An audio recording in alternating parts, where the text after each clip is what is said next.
For more than 2 decades, Seether have been one of rock's most enduring and influential bands, delivering the soundtrack to heartbreak, struggle, resilience, and everything in between.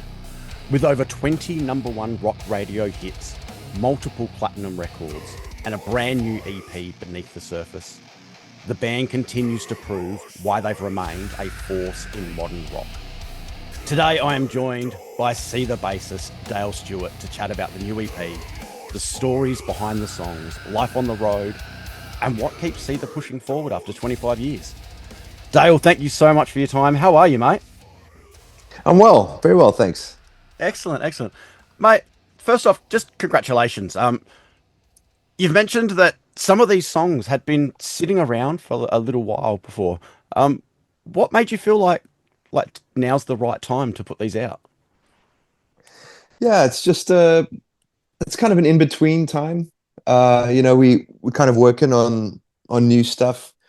But in the meantime, we're getting ready to go on tour with Stained and Yeah, Hoobastank and Hinder in September. So this is just, we wanted to get something out and give something to the fans. It's been a while since the album release, so just want to get something out there. And these were songs that were just kind of gathering dust, and we wanted people to hear them. So um, yeah, seemed like a perfect opportunity to get them out and get them listened to.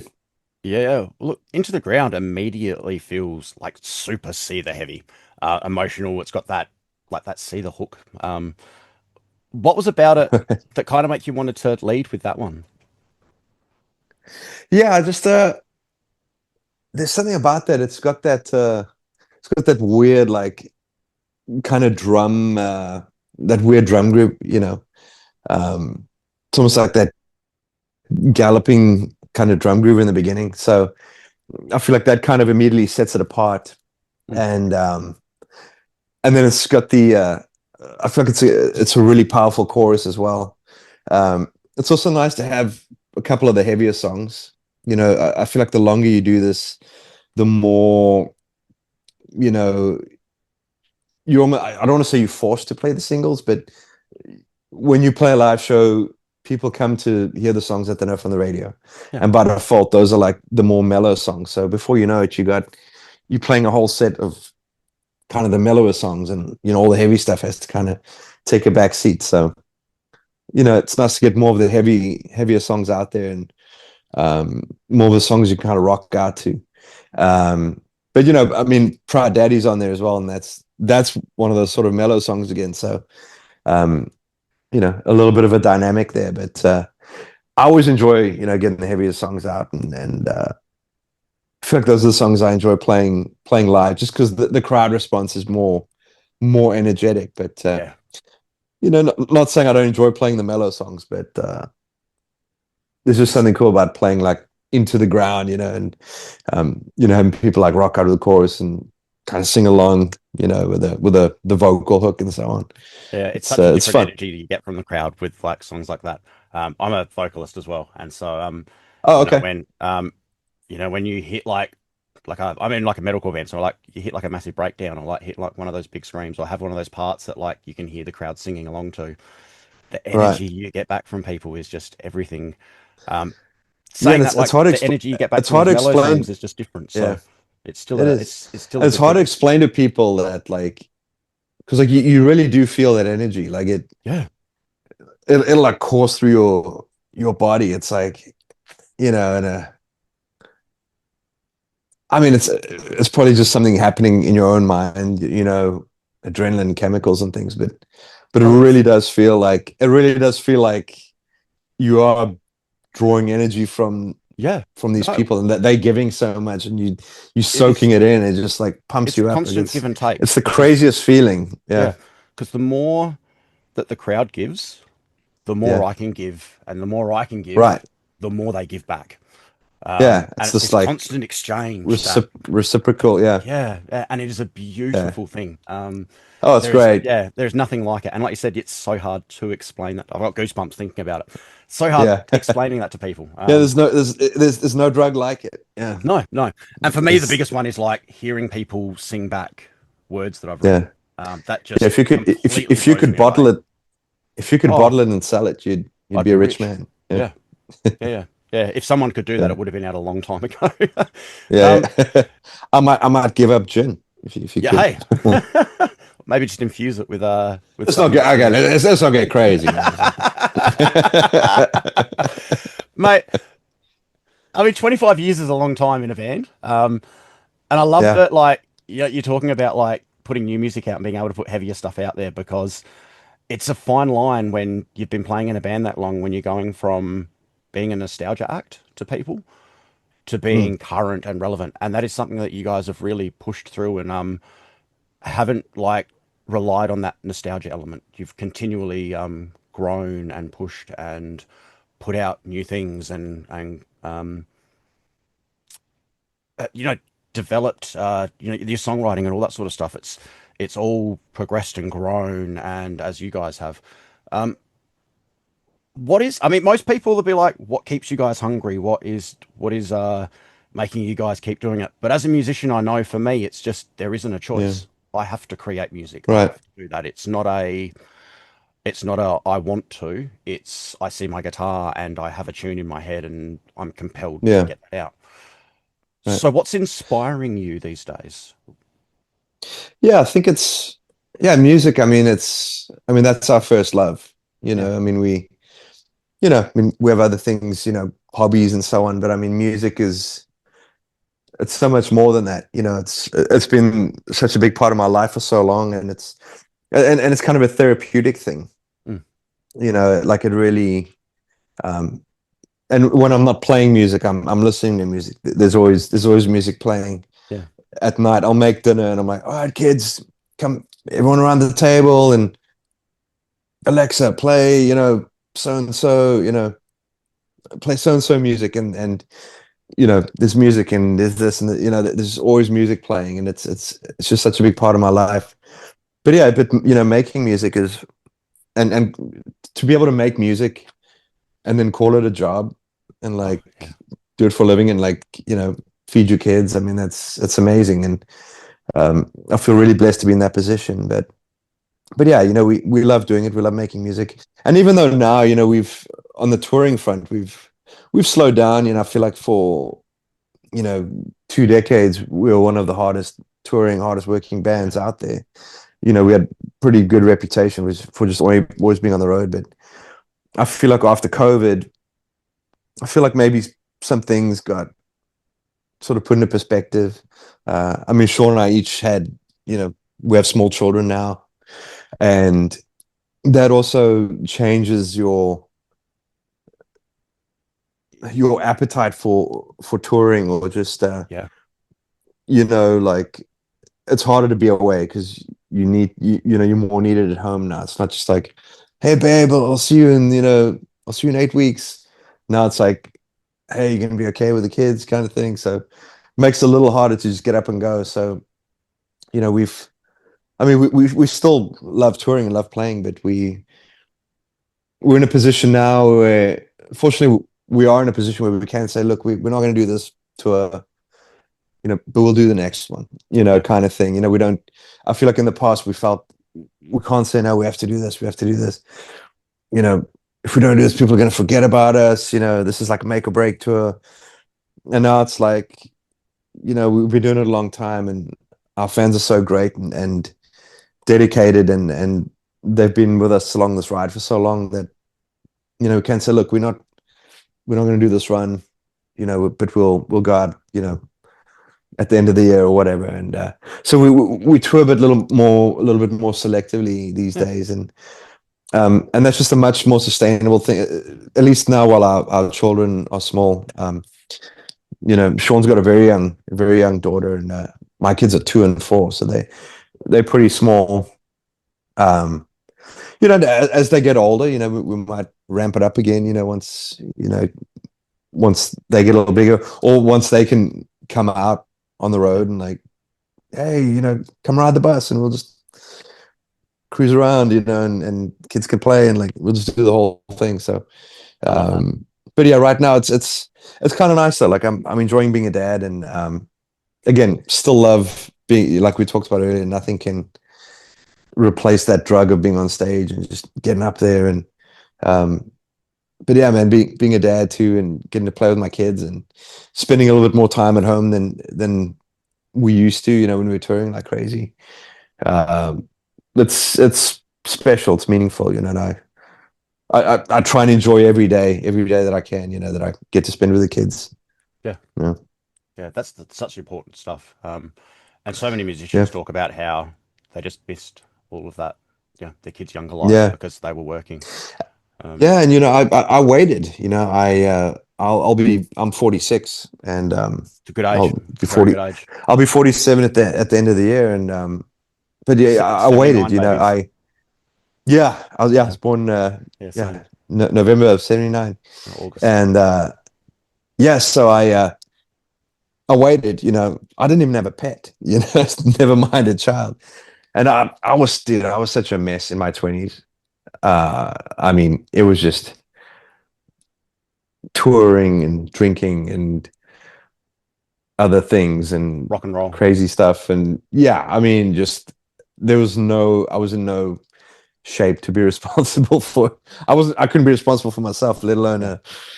a little tiny version of me. So, yeah, but I think now I still know how to have a good time, I think within reason. And, but I feel like it's a good time, like a little older, a little wiser, slow down just enough to where I can be a responsible dad, but still, young enough to get up there. Like I don't feel young, like physically, I feel great. So I still feel good up on stage and still have fun playing, but, um, I feel like it's a good balance of like family life, and it's like two versions of yourself. You got your Yeah. home version, and then when you step on that stage, this other alter ego like takes over, and you're this different person or this different version of yourself, and you just feel like, you know you just feel like, bulletproof and, Yeah.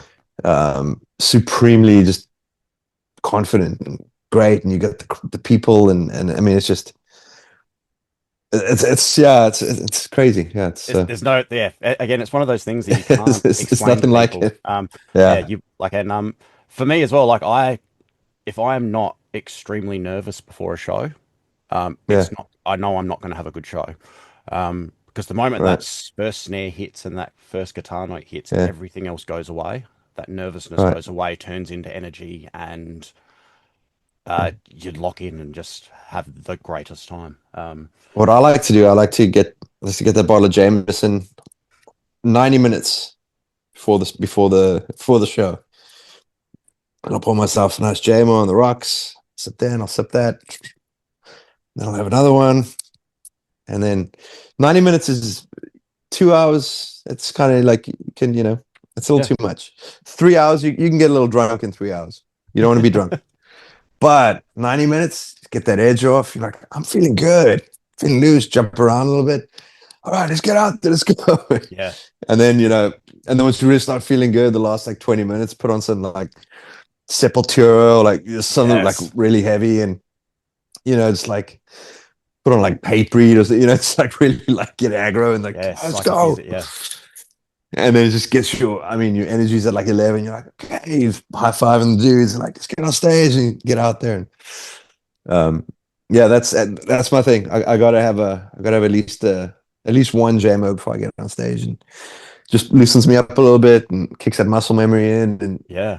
Yeah. if there are any nerves, just kind of blunts those a bit. And then you just up there having fun. Yeah. And that's the best. Yeah. That's, yeah. Like I said, there is no way people that haven't experienced that, there's no way to explain it to them. It's Yeah. such a unique feeling and experience of being on stage and the exchange between the crowd and the stage. Yeah. So you Um, heard it here first, kids. Go and start a band, yeah. because it's Yeah. awesome. It's fun, Yeah. and it's great. Yeah, yeah. Just don't do it to meet girls, or boys. Like, do it just for the music. Um, Do it for the music, yeah. yeah, yeah. The girls will And have come. fun. Do Oh, it for the that's it. Well, music. that's what I always say. Um, How do you make a nerd attractive? You hang a definitely guitar around hiding. his neck, Oh, mate. you I used know, to like and going to like growing up in like hardcore punk scene. I'd know that if mm, I'd rock up to a show and the singer looked like a librarian, we were going to die that okay, night. Like that was like going to be the hardest show ever. If he had glasses on, like a really neat short back and sides haircut and like clean clothes, we were in trouble. yeah, you're like, oh no, here we go. Yeah, this is going to be an angry kid. Mate, now a lot of fans are already wondering what's next. Is Beneath the Surface like the final chapter? Um, or do you guys kind of feel like thinking like next full length Seether record going forward? Or Yeah, I think. Well, it's kind of what we're trying to debate right now. I mean, the industry's changed so much. yeah, So, I mean, we're going to keep, we'll keep releasing music and touring. We have no intention of or no plans to, retire or stop or anything. So, but it's just how we're going to do that, which is going to be different.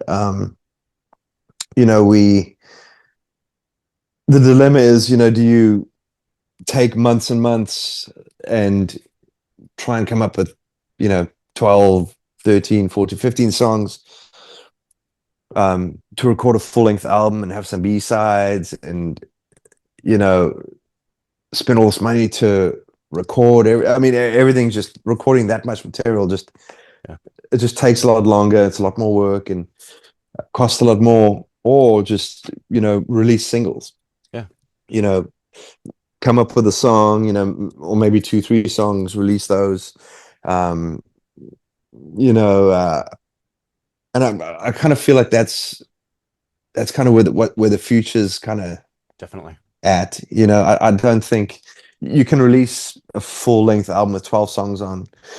And old guys like me and you are gonna be like, oh, sweet albums, I love these. I Yeah, grew, and we'll listen to the whole thing. But I feel like anyone born, after like the year 2000, it's they that don't attention they span. don't care.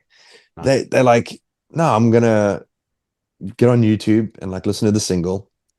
And like that's they're never gonna listen to the deep cuts. So you put all this work into songs that are just kind of throwaway songs. And I feel like that's kind of a shame. Whereas if you maybe write a couple songs, pick the two best ones, put all your effort into those, make sure they as good as they can be, release those as singles, yeah, and then just tour on the singles. And um that and one can do that more frequently than you can try and release full-length albums.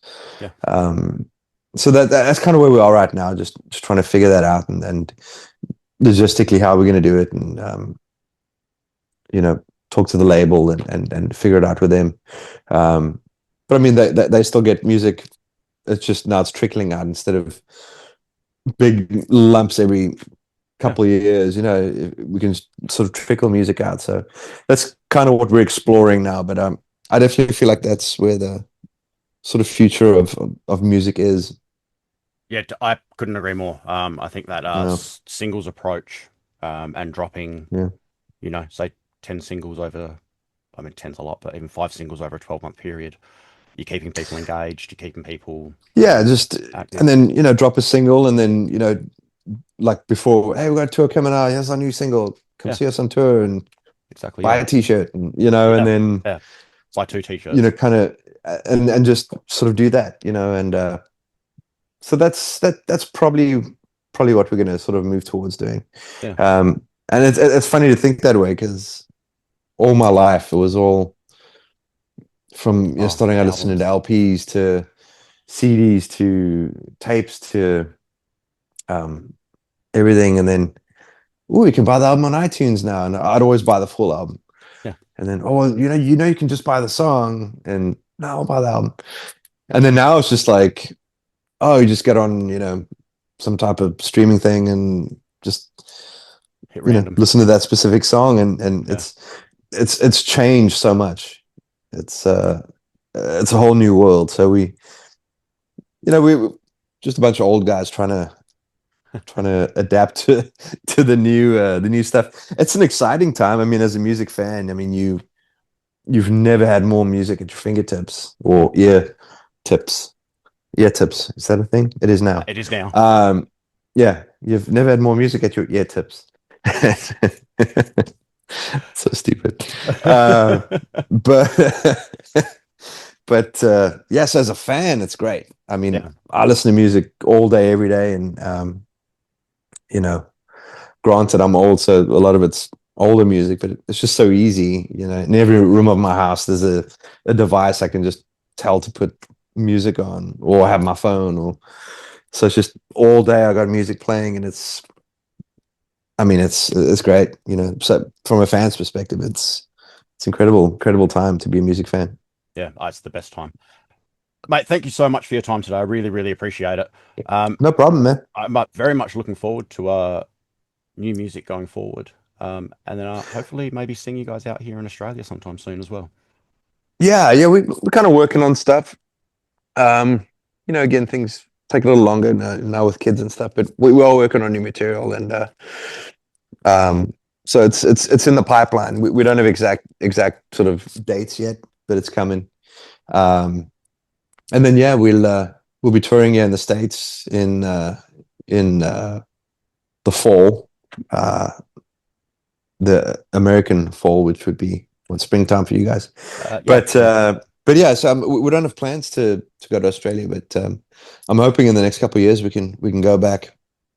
We would love to see you here. I mean, dude, the Aussie fans have always been so great to us, and just we've had amazing shows and just been treated like so well, and we just love the country. It reminds me so much of South Africa in a lot of ways. It's culturally it's not different to like how I grew up, and so some of my best mates from Australia, and we have so much in common. Just like, oh hey, you did that growing up? Yeah, me too. And so I really feel kind of a kinship, even though we major cricket rivals and rugby and so on. But no, there really is a lot of similarities there, and yeah, I have a lot of love for Australia. I'd love to visit again. Well, maybe Yeah. might be time to bring the family out and just have a holiday. Well, that's the thing. I was telling someone earlier. I was like, maybe that's the pitch. Like, hey, let's go to Australia. Yeah. Okay, cool. But I'm gonna bring the family. We're gonna fly over, and then when we're done, I'm just gonna stay an extra week. Yeah. And we're gonna sightsee and go hang out on the beach, and I'll go at least one day. Charter a fishing boat, and we can go out fishing and do all that kind of stuff. So I'm like, yeah, that sounds great. Mate, Turn it into a vacay, yeah. Yeah, I'd love to take you out tuna fishing if you're over here. So Oh, I'd love to. yeah. Never caught a tuna. Oh mate, yeah, we can head out like literally like 5 minutes from where I am now. We could jump in a boat and head out 9 miles, and yeah, right time of year. We'll be hitting on 9 miles. Yeah, that's all. That's all you got to go. Yeah. Damn. Yeah, from where I am anyway. Dude, there's other spots that are further, but yeah. Dude, I live in Savannah, Georgia, and the coast is so like gradual. We have some nearshore reefs that we fish, and they're like 7-8 miles out, but you're only in like 40 feet of water out there. Yeah. So there's no like, no mahi, no tuna, no salies, none of the real like sport fish. We get like cobia, and I'm not sure what you guys call them there. We get like cobia and king mackerel, and we catch grouper and stuff like that. But yeah, if you want to catch like tuna and things, you got to go like 60, 70, 80 miles out into the Gulf Stream. Yeah. No, so I mean, that's like half the day is just like running out there. It's like a couple hours to run out there. No, right and I was like, I don't even want to do that. But like to run 9 miles out and being like tuna, that's like a dream come true for me. That'd be insane. Yeah, just do a couple of songs and you're there. Oh, that's awesome. Yeah. Yeah, we're doing that for sure. Yeah, done. Mate, thank you so much. I really appreciate it. All right, man. Well, I have to try and do this again soon. Sounds good.